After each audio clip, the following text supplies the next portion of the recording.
Okay, so in today's video, I'm going to be talking about the practical applications of magic, how to use magic in your everyday life for you to be able to actually get real results that you can see. So what happens is that what is magic? So magic is basically the cheat sheets to life.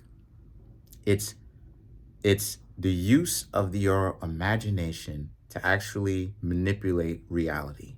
A lot of times people get on here, they like to make it seem like, I'm just taking money from people or people who practice magic just take money from people. That's not actually the case. Magic has been known to be true. It's just that scientists do not actually want to give magic and therefore in turn magical practitioners their credit, because magic and science has been known to, like I said in my last video, magic and science has been known to overlap for a very long time. Some of the most uh pronounced magical practitioners have actually been of magic have actually been some of the best cooks, have actually been some of the best cooks, some of the best um, chemists, some of the best scientists, but they also practice magic as well. Okay.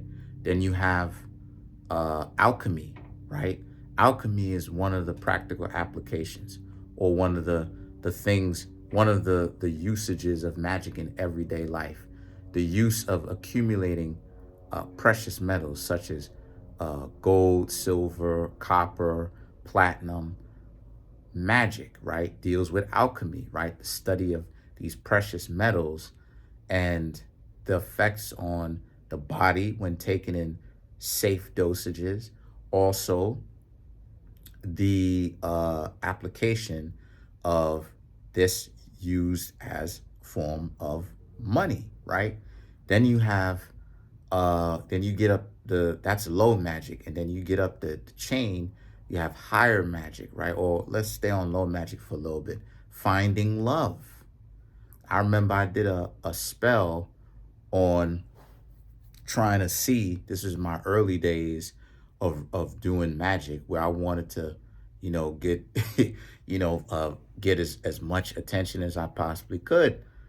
Started, did the spell, it worked, started swarming me the next day, started getting attention, that I wanted the next day, started to get swarmed with attention as early as the next day. I remember the first magical spell, or the spell that I ever did, the first one that I ever did when I was 15 years old. It was a spell to make it rain. Did it, wanted to see if it would have worked. And later on that night, it did. It was only for a few seconds, but it did, because it was a shower, right? It was a rain shower, but it did.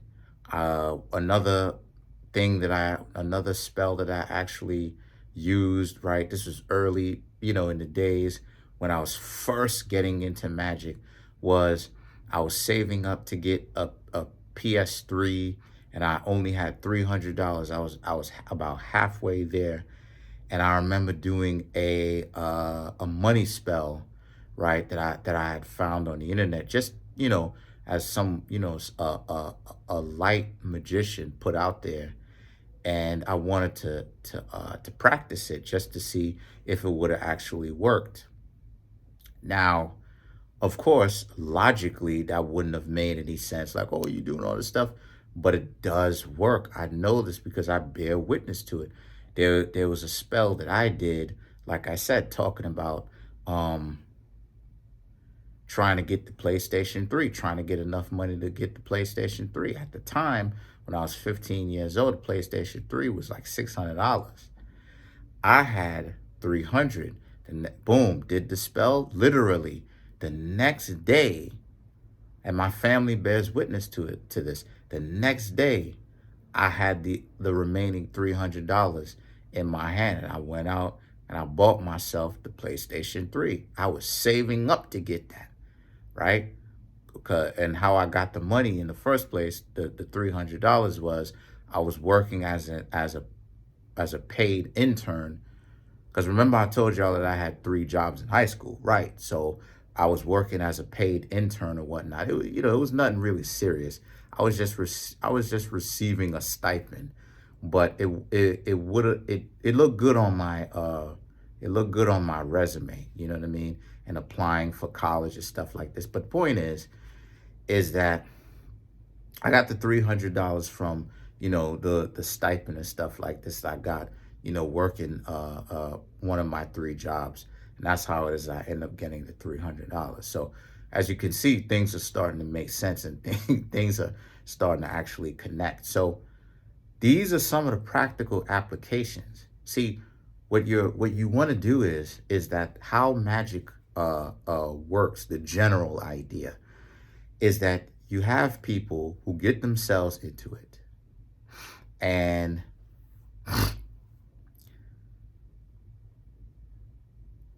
they conduct these spells, right? Just basically giving you an overview of it, right? And in the logical world, the way that most people see it, most people are only going to see it as, well, you're doing this, or you're doing that, or you're doing this. But people who have been practicing magic and get it, because not everybody gets it. That's another thing too. People who've been practicing magic and is built for it because they get it, they actually see results. Even reputable places, such as the government knows it to be true. The United States government, CIA, has known to use psychics to remote view. What is remote viewing? Find the answers to certain problems that they have. They want the psychics to astral travel.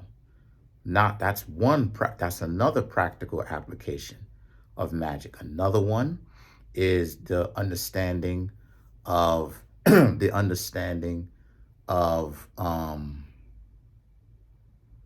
police force utilizing psychics to help them solve criminal cases. Oh yeah. So magic is real. Mysticism is real. Okay. So these are just some of the things. These are just some of the applications. This is how it is that you know that it's real, and in my own personal life, I know for a fact that it's real because I know the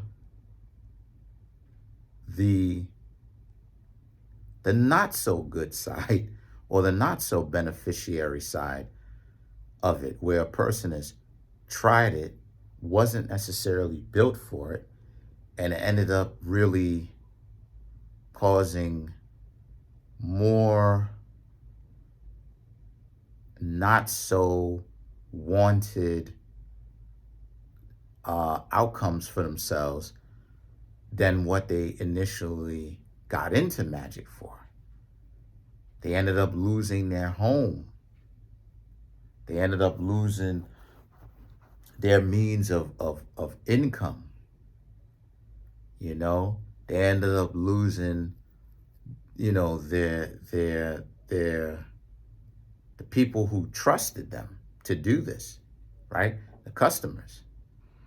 So I know for a fact that magic is real because I've seen it play out, and me doing it myself, getting the results that I wanted all umpteen times. Every time I've ever casted a spell, it's always turned out to work every single time. There's never, whether it was immediately or later down the road, there was never a time where I casted it and it didn't work. So these are just some of the applications, how you can use it, how it actually works. See, the way that it works is, as I said in the other video that I made before this one, Science is all about being a physicalist, meaning that it's about the nihilism.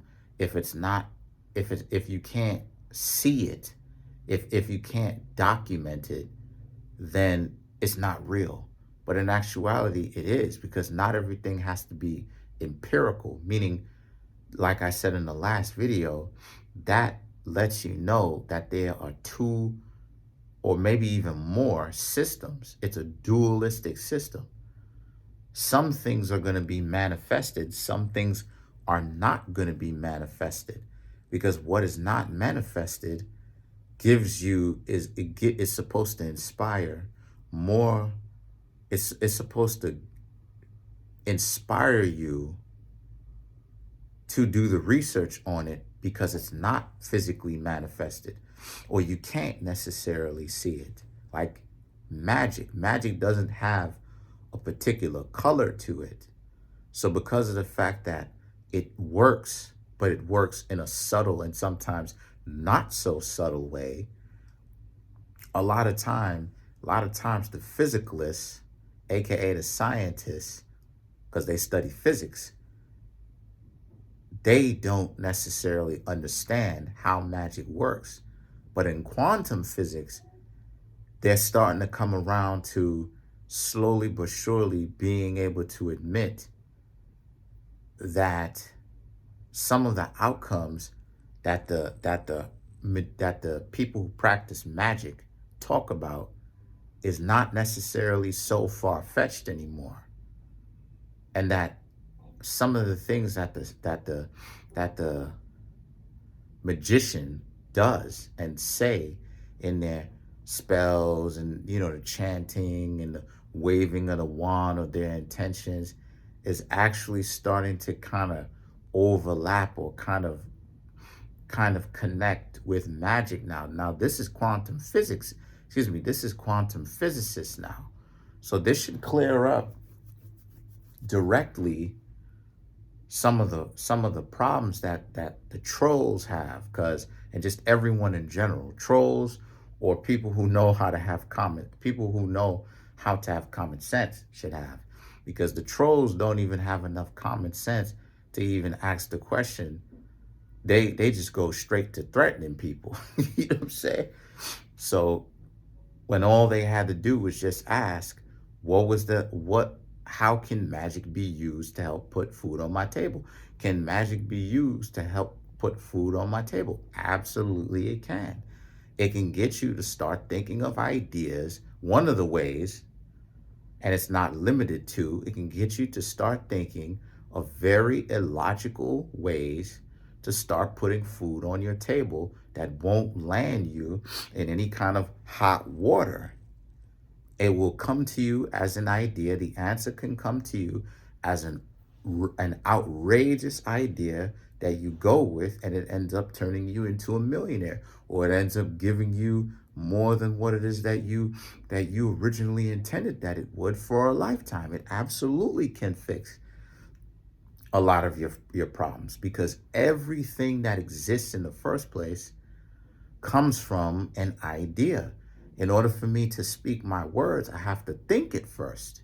So it comes from an immaterial place at first, but it has to be possible for it to be pulled down from an immaterial existence, i.e. potential, first.